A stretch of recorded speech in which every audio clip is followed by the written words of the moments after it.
13वां साल है मेरा विधायक के रूप में निरंतर लगातार 13 साल में आज तक ये द्वार बंद नहीं देखा मैंने। कानून आप तो आदेश बता दो ना भाई, इस द्वार से नहीं जाने का ये आदेश है, हम दूसरे द्वार से चले जाएंगे, हमको कोई आपत्ति नहीं है। शिक्षा मंत्री निर्लज्ज है, वो एक इस तरह का आदमी है जो उसके लिए कोई कुछ भी कहता रहे, वो अलूल झलूले बात करने में विश्वास रखता है।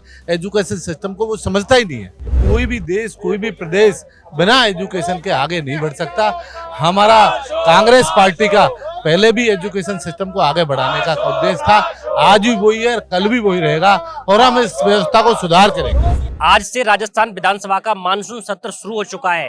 कांग्रेस के तमाम विधायक नेता प्रतिपक्ष टीकाराम जूली के नेतृत्व में जो राजस्थान विधानसभा का पश्चिमी द्वार है, जिसे अब हाड़ौती द्वार कर दिया है, उससे प्रवेश करने का प्रयास कर रहे थे, लेकिन उस गेट को बंद कर दिया गया है।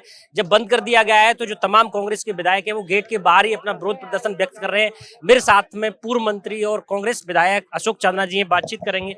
आपका क्या विरोध है, क्यों नहीं जाने दे रहे आपको अंदर?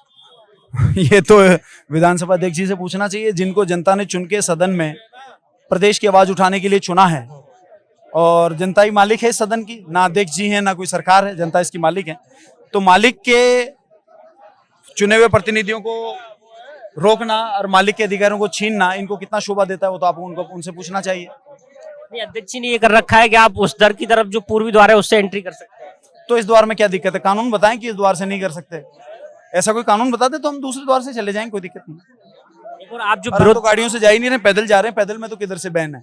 कानून आप तो आदेश बता दो ना भाई, इस द्वार से नहीं जाने का ये आदेश है, हम दूसरे द्वार से चले जाएंगे, हमको कोई आपत्ति नहीं है। पहले भी जाते रहे इस द्वार से? तो हाँ, इस द्वार से हमेशा से ही जाते आते रहे। मैं 13वां साल है मेरा विधायक के रूप में निरंतर लगातार 13 साल में आज तक ये द्वार बंद नहीं देखा मैंने। तो अभी आप यहाँ पर जो विरोध प्रदर्शन कर रहे हैं वो किस बात को लेकर कर रहे हैं? आज का हमारा विरोध प्रदर्शन तो है कि काला कानून जो स्कूलों की अव्यवस्था को उजागर करने के ऊपर लगाया गया वो वापस लिया जाए, और शिक्षा की स्कूलों की स्थिति को सुधार के विरोध में हमारा आंदोलन है। तो आपको लगता है कि शिक्षा विभाग के अलावा बाकी सब चीजें ठीक हैं? बाकी सब चीजें तो बिल्कुल डब्बा गोल है, लेकिन शिक्षा हमारी फर्स्ट प्रायोरिटी है। हर दिन कोई ना कोई मुद्दा हम उठाएंगे। जैसे अभी कानून लेके आए कि कोई भी सोशल मीडिया पर नहीं डाल सकता और फोटोग्राफी और वीडियोग्राफी नहीं। आज पहले दिन उसी के खिलाफ में विरोध प्रदर्शन। अभी यहाँ पर जो नेता प्रतिपक्ष है उनके साथ में इस्तीफा मांगने की भी मांग कर रहे थे कि शिक्षा मंत्री का इस्तीफा मांगा जाना चाहिए। आपको क्या लगता है? निश्चित रूप से नेता प्रतिपक्ष के नेतृत्व में हम लोग इस्तीफा मांगेंगे। एक वंदे मातरम को लेकर भी कल कांग्रेस ने अपना स्टैंड क्लियर करा कि वो सिर्फ जो 2 छंद हैं उन्हीं को ही गाएंगे, बाकी नहीं गाएंगे। हालांकि अभी संसद में कानून भी बनाया गया है उसको लेकर के, अभी यहाँ विधानसभा में भी उसको गाया जाएगा, हो सकता है। तो आपका क्या स्टैंड है? देखिए, कांग्रेस के अनेकों कार्यकर्ताओं ने देश की आजादी के लिए अपने प्राण न्यौछावर किए। आजाद भारत में भी एकता और अखंडता के लिए अपनी जान की शहादत दी है अनेकों कांग्रेस के नेताओं ने। तो देशभक्ति और राष्ट्रभक्ति के ऊपर ये हमसे सवाल नहीं कर सकते। इनके पास कोई डिग्री नहीं, उन्होंने उंगली भी नहीं कटाई। नहीं, लेकिन जैसे क्या स्टैंड रहेगा कि सिर्फ 2 ही छंदों को गाएंगे या फिर उसको पूरे वंदे मातरम को गाएंगे?